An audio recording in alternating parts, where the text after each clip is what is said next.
अस्सलाम वालेकुम नादरीन, आप यूट्यूब चैनल देख रहे हैं। मैं इमरान खान हूँ। नादरीन, बलूचिस्तान के हवाले से बड़ी तशवीशनाक खबरें आ रही।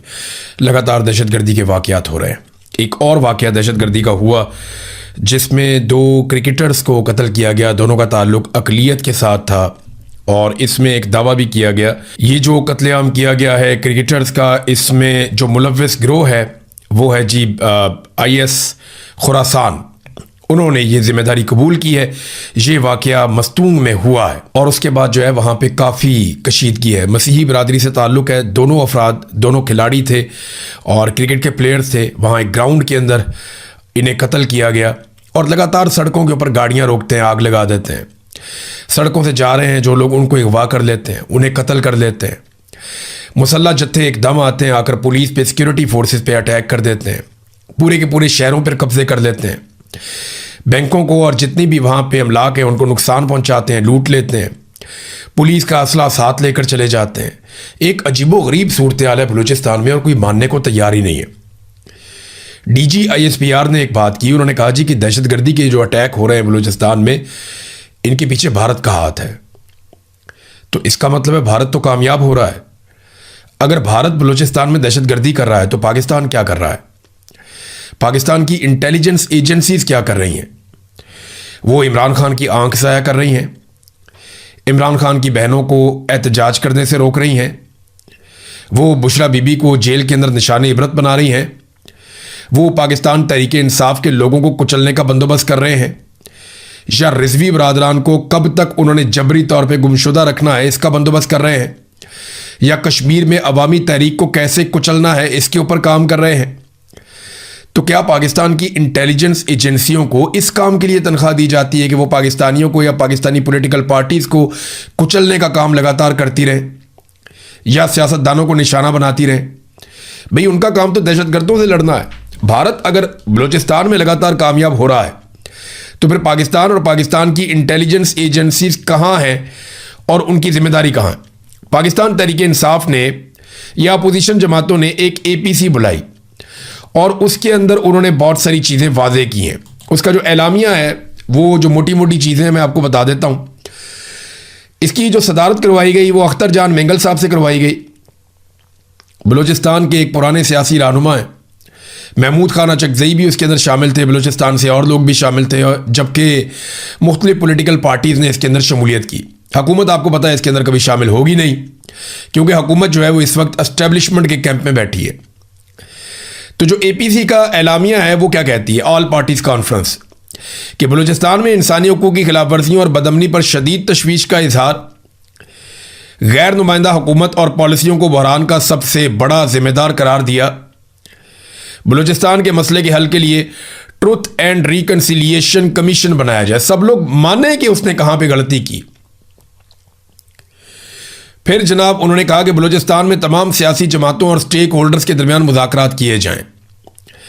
इमरान खान, महारंग बलोच, अली वजीर, शाह महमूद कुरैशी, ईमान मज़ारी, हादी अली चट्टा और दीगर सियासी कैदियों को फौरी तौर पर रिहा किया जाए। बलूचिस्तान समेत मुल्क भर में सियासी कारकुनों के खिलाफ मुकदमात ख़त्म किए जाएं। APC एलामिया में बलूचिस्तान में लापता अफराद की बाजियाबी और जबरी गुमशुदगियों के खात्मे का भी मुतालबा किया गया। बलोच अवाम की मुआशी जो उनका इस्तेहसाल किया जाता है उसके खात्मे और वसाइल पर उनका हक तस्लीम किया जाए कि वो बेचारे वहाँ के रहने वाले हैं, उनके वसाइल उनके हैं, तो पहले पैसा उन पे खर्च करें, बाद में आप अपनी जेब में डालें। फिर दहशतगर्दी के तमाम वाक़यात की गैर जानिबदार कौमी कमीशन से तहकीकात कराई जाए। बलूचिस्तान में वफाकी और सूबाई सतह पर वसी सियासी डायलॉग भी शुरू करवाए जाएँ। DRA और दीगर कवानीन का गलत इस्तेमाल रोकने का भी मुतालबा किया गया और यह भी कहा गया कि जो गैर नुमाइंदा हुकूमत है, फार्म 47 के ऊपर लाकर बुकटी को वहां बिठा दिया है और उसने अपनी एक बहुत बड़ी फोर्स बनाई हुई है सरकार के खर्च से।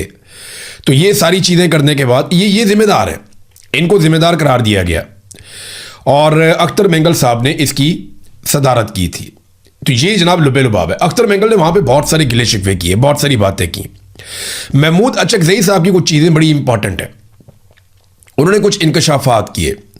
ये बात मैं आपको पहले बता चुका हूं, लेकिन उन्होंने तो बाकायदा घंटे भी बता दिए कि किस तरीके से बलूचिस्तान में पुलिस वाले लड़ते रहे और शहीद होते रहे और वो मदद मांगते रहे, लेकिन उनको मदद दी नहीं गई।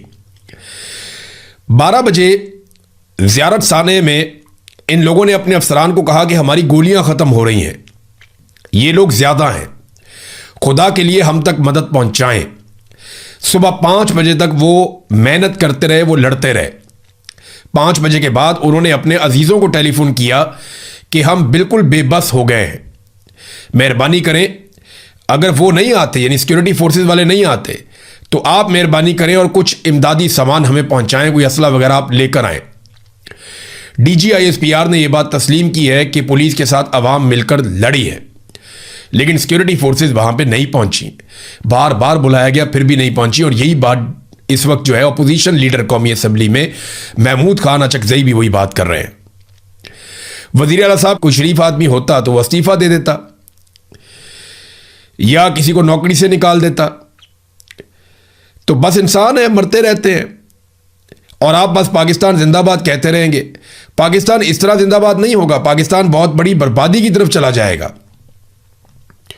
हम अपनी अफवाज और अपनी एजेंसियों से दरखास्त करते हैं कि जो आइन का हलफ आपने उठाया है उसका आप ख्याल रखें, जो हमने उठाया है उसका हम ख्याल रखेंगे।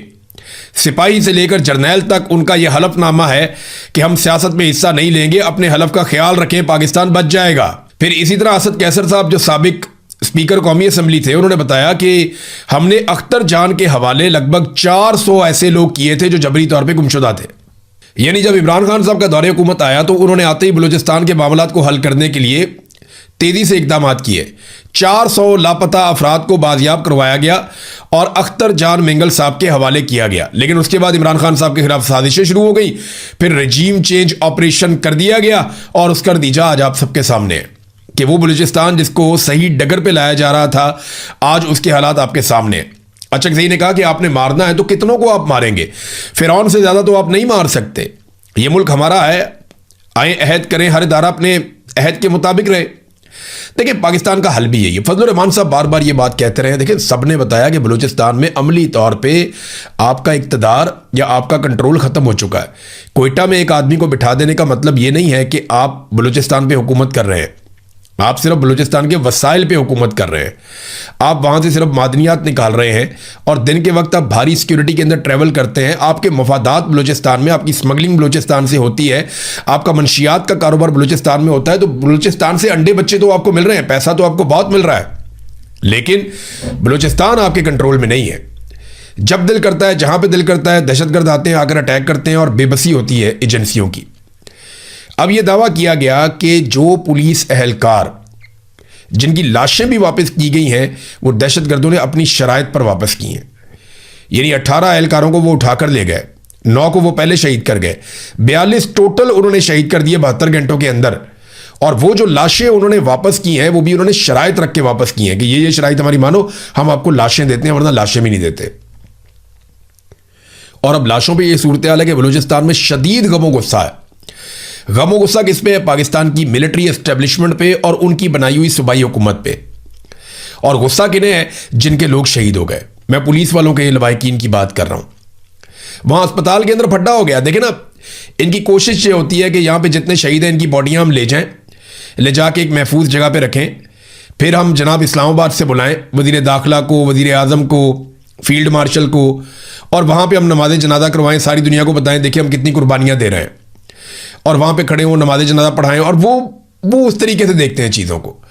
लेकिन आम आदमी बहुत गुस्से में है कि यार तुम हमारे जनाजे पढ़ने आ जाते हो, हमारी मदद करने नहीं आते।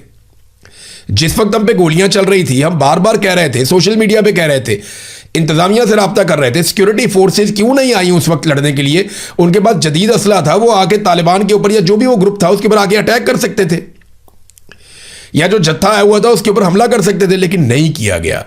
वो वक्त जाया किया गया। ना सिर्फ पुलिस वालों को मरने के लिए छोड़ दिया गया, बल्कि बाद में जो यरगमाल बनाकर गए उनको उन्होंने शहीद कर दिया।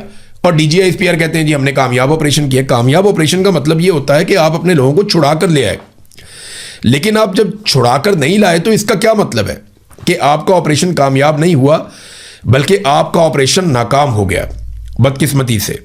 नाज़रीन, बलूचिस्तान के मामले पे मैं फिर वही बात कहूंगा कि जब तक पाकिस्तान की मिलिट्री एस्टेब्लिशमेंट डंडे से बलूचिस्तान को कंट्रोल करने की कोशिश करती रहेगी, यही सूरत हाल रहेगी। ये बहुत बड़ा सूबा है, यहां बहुत सारे वसाइल हैं। या तो आप सारे लोगों को मार तो नहीं सकते ना, आप सारे लोगों को कंट्रोल कर सकते हैं। यही पॉलिसी बलूचिस्तान में है, यही पॉलिसी कश्मीर के अंदर है। इस पॉलिसी को बदलें, अवाम के मुंतखब नुमाइंदों को आने दें। यानी जो अवाम जिन्हें मुंतखब कर दे उन्हें यह हक दे दिया जाए कि आप फैसले करें, हम आपके मुलाजिम हैं, आप हमें तनख्वाह देते हैं, आप जो हुक्म करेंगे उसके मुताबिक हम काम करेंगे। कोर कमांडर भी वैसे ही काम करे, सेक्टर कमांडर भी वैसे ही काम करे, रेंजर्स भी वैसे ही काम करे। एफसी बॉर्डर पे काम कर रही है, ठीक है, वो अपना काम करे, वो वफाकी वजीर दिफा जो है उसके अंडर में। तो जब इदारे अपनी डोमेन में चले जाएंगे, अपनी हुदूद के अंदर चले जाएंगे, तो आप देखिएगा चीज़ें ठीक होना शुरू हो जाएंगी। लेकिन बदकिस्मती से जब आप डंडे के साथ चीज़ें ठीक करते हैं, बंदूक के साथ चीज़ें ठीक करते हैं, तो सारी चीज़ें ठीक नहीं होती, बहुत सारे प्रॉब्लम्स आते हैं। अब नाज़रीन, पाकिस्तान तहरीक-ए-इंसाफ ने खैबर पख्तूनख्वा में अपनी गलती मान ली, लेकिन मुझे पीटीआई की तो मुझे समझ आ गई ना कि पीटीआई ने गलती की और वो बहुत सारी प्रिविलेजेस, बहुत सारी सहूलियात, बहुत सारी मुराद वो लेने के चक्कर में थे जिनके इमरान खान भी खिलाफ हैं। लेकिन वो पकड़े गए, रोला पड़ गया, छुपा छुपा के काम कर रहे थे, पकड़े गए। लेकिन पीटीआई पीछे हट गई, ये तो बात समझ आती है। नून लीग की मुझे समझ नहीं आई। यानी दिन के वक्त नून लीग वाले बैठे हुए हैं खैबर पख्तूनख्वा के वज़ीर इत्तलाआत के साथ और डिफेंड कर रहे हैं उस बिल को, अपने ट्वीट्स के अंदर, सोशल मीडिया के ऊपर, अपने बयानात के अंदर, अपने वीडियो बयानात के अंदर, वो सारे के सारे डिफेंड कर रहे हैं इस बिल को, नून लीग वाले। शाम को इख्तियार वली बैठता है टीवी के ऊपर और वो सारे कहते हैं जी नहीं ये गलत है। वो एक कहता है नून लीग वाला गलत है, दूसरा कहता है जी ठीक है मैं उसकी हमायत करता हूं। तो इनकी कोई पार्टी पॉलिसी नहीं है, इन्हें जहां मफाद मिलता है ना ये बेचारे वहां से मफाद ले लेते हैं। और वैसे भी इन्होंने कौन सा इलेक्शन लड़के आना है, इनको फॉर्म 47 चाहिए। जिसके किसी फौजी के साथ, अच्छे जर्नैल के साथ ताल्लुकात होंगे, वो अपना फॉर्म 47 लेकर आ जाएगा। अब तो जर्नैलों के अपने रिश्तेदार भी इलेक्शन लड़ते हैं और उन्हें तो इलेक्शन जरूर जितवाया जाता है, पूरी बंदोबस्त करके जितवाया जाता है। तो नाज़रीन, ये पाकिस्तान तहरीक-ए-इंसाफ ने अपनी गलती तस्लीम कर ली, लेकिन पीएमएलएन को अभी भी समझ नहीं आ रहा कि उन्होंने इधर जाना है या इधर जाना है। लेकिन अली अमीन गंडापुर साहब ने बड़े अजीब मौके पे अजीबोगरीब स्टेटमेंट दे दिया इसी चीज को लेकर। यानी जब ये चीज खत्म हो गई तो उनका स्टेटमेंट आया। बात तो उनकी जायज है गंडापुर की, पहले बात सुन ले उन्होंने कहा क्या।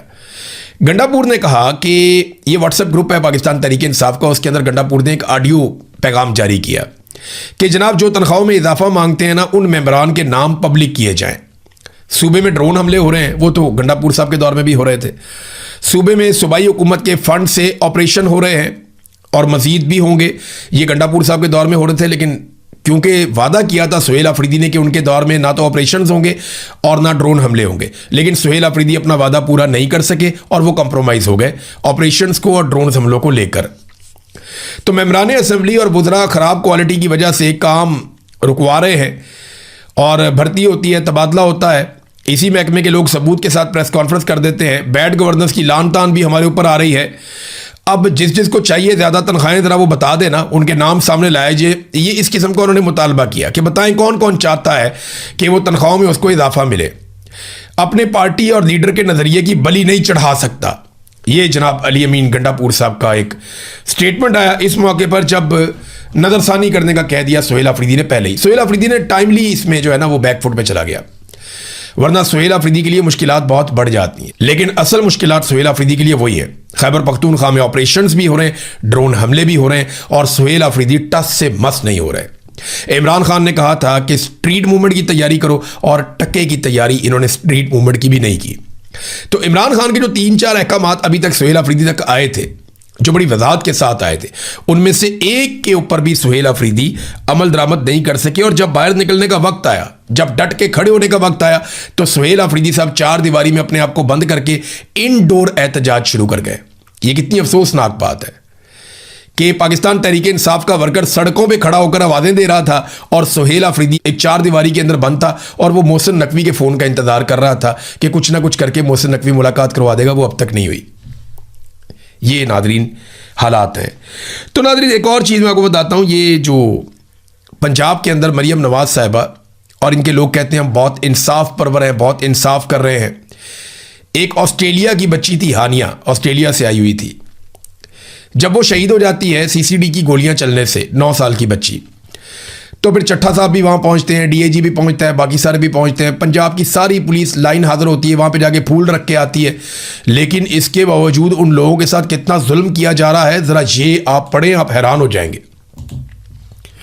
ये बच्ची के वालिद ने अब दरख्वास्त दी है, पुलिस के खिलाफ दरख्वास्त दी है। यानी हमें तो ये बताया जा रहा था कि सीसीडी से गलती हो गई, बहुत बड़ा जुर्म हो गया, हमने बंदा पकड़ दिया, हम इंसाफ करके देंगे, लेकिन अंदर खाते ये क्या कर रहे हैं ज़रा ये देखें। वो बंदा ये बताता है कि जनाब मैं ऑस्ट्रेलिया का शहरी हूं, मैं, मेरी बेटी और मेरा बच्चा, हम लोग वहां पे मौजूद थे। तो उस वक्त जब हम जख्मी हो गए तो हमें पहुंचाया गया डीएचक्यू अस्पताल में। तो वहां पे अतीक नामी सिपाही आया और उसने इंतहाई बदतमीजी की। जब मकामी पुलिस थाना सिटी एसआई एहसन अब्दुल्ला वो भी वहां पहुंच गया।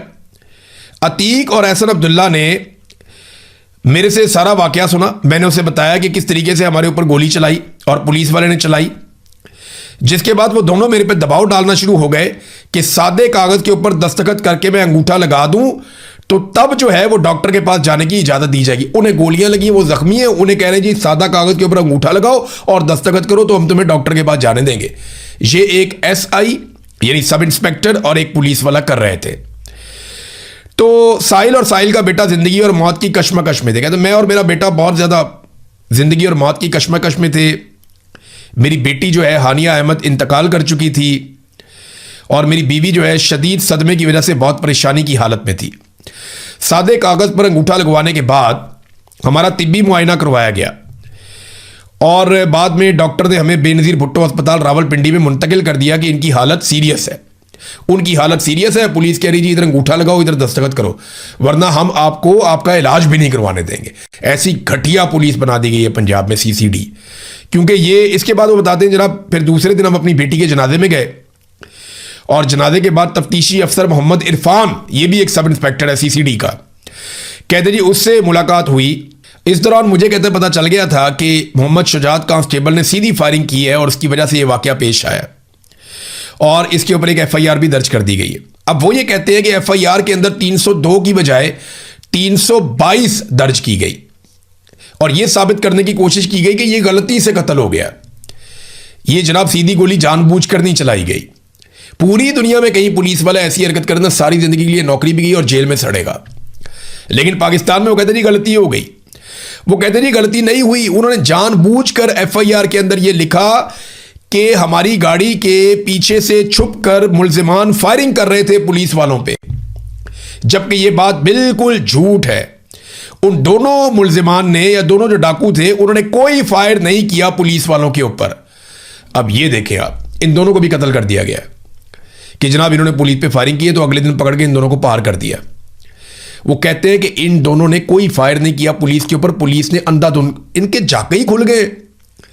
मरियम नवाज ने इतनी खुली छूट दे दी है चट्टा को और चट्टा ने अपनी पुलिस को कि अब वो मार रहे हैं अंधाधुंध लोगों को, उन्हें कोई समझ नहीं आ रही। और यहां पे देखें वो कह रहे हैं कि आप इनके खिलाफ कानूनी कार्रवाई करें, जिन लोगों ने हम पे दबाव डाला, गलत एफआईआर दर्ज की और तहकीकात जो है उनको खराब कर रहे हैं। ये जानबूझकर गोली चलाई गई है, कोई क्रॉस फायरिंग नहीं हुई, एक तरफा गोली चली और वो पुलिस वाले ने चलाई है। तो ये कोई गलती से कत्ल नहीं हुआ, ये जानबूझकर कत्ल किया गया है। तो एक ही केस था जिसे वो कहते थे हम टेस्ट केस बनाएंगे और उसी केस में आप देख लें इनकी हालत क्या हुई। यही हालत इनकी रज़ा डार वाले केस के अंदर भी हो रही है। रज़ा डार के बारे में मैं आपको इतना बता दूं, एक जर्नलिस्ट हैं लाहौर से, उन्होंने भी बताया कि इमरान साहब मैं तो ये खबर नहीं दे सकता, लेकिन आप इतना ज़रूर बता दें कि रज़ा डार पूरी मौज में है। मैंने कहा क्या मतलब? उसने कहा जी ना उसको हवालात की गर्मी का मसला है, ना उसे किसी मच्छर का मसला है, ना उसे किसी और परेशानी का सामना है। वो बड़े सुकून के साथ अपने ये दिन गुजार रहा है, किसी किस्म की इंटेरोगेशन नहीं हो रही।